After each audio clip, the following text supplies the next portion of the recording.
in India you have the traditional washermen who carry the clothes, our clothes, you give them to wash, they put it on a donkey, they will take it to the river, and then you should not see how they treat your clothes.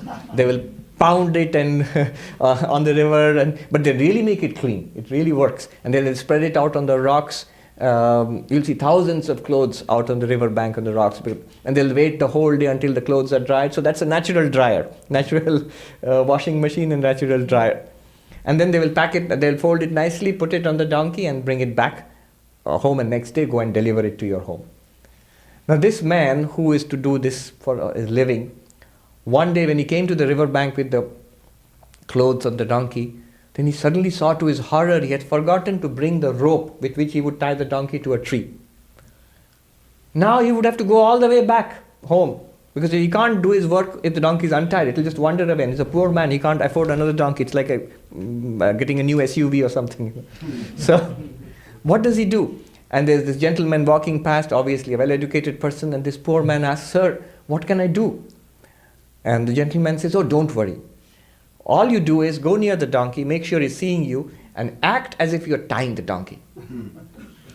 That'll work? Yes, it'll work. So this man does that, unloads the clothes and goes near the donkey, and then as if taking out a rope and then putting it around the donkey's neck and tying it to the tree, acts, and the donkey watches. Sort of flicks its ears. And this man goes to the riverbed and to wash the clothes and keeps looking back at the donkey. Donkey standing there, perfectly still, no movement. Oh, wonderful.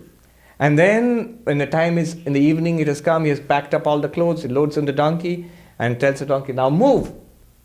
Donkey doesn't move. Now how do I get the donkey back home? So he rushes to the house of that gentleman who lives nearby and says, Sir, you told me a good thing, but what black magic is this? The donkey doesn't move." And the man says, "Don't worry, just pretend you are untying the donkey." And he goes there and he unties, pretends, and the donkey is watching. And then he says, "Move," and the donkey moves.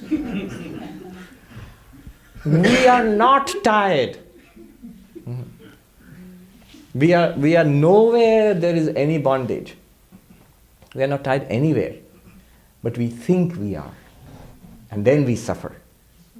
What Vedanta does is, it generates that bondage and then it unties it. Then we get the feeling we are now free. What does it do? It tells you, here's the waker, the gross aspect of the self, here is your waking world, tying the donkey. Then the dream is the dream world, and then deep sleep from which emerges the dream and the waking, and this is nicely tied donkey. Then it comes and tells you, you are not the waker, not the dreamer, not the deep sleeper, you are the unaffected witness of all that, untying the donkey and lets you free. If you really think about it, you realize that I never was in bondage. When one gets enlightened, it's an interesting thing in Vedanta, when you realize, when you get enlightened, you don't feel that I was in bondage, now I am enlightened, I am free. Rather, you feel I was never in bondage. I was always free. I didn't realize it, now I realize it. That's all.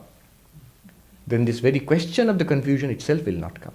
If you ask the question, his precise question was, where did the confusion come from? There is no answer to that. Where did error come from? Ignorance. Where did ignorance come from? No answer to that. But the practical problem is it's there and you can get rid of it.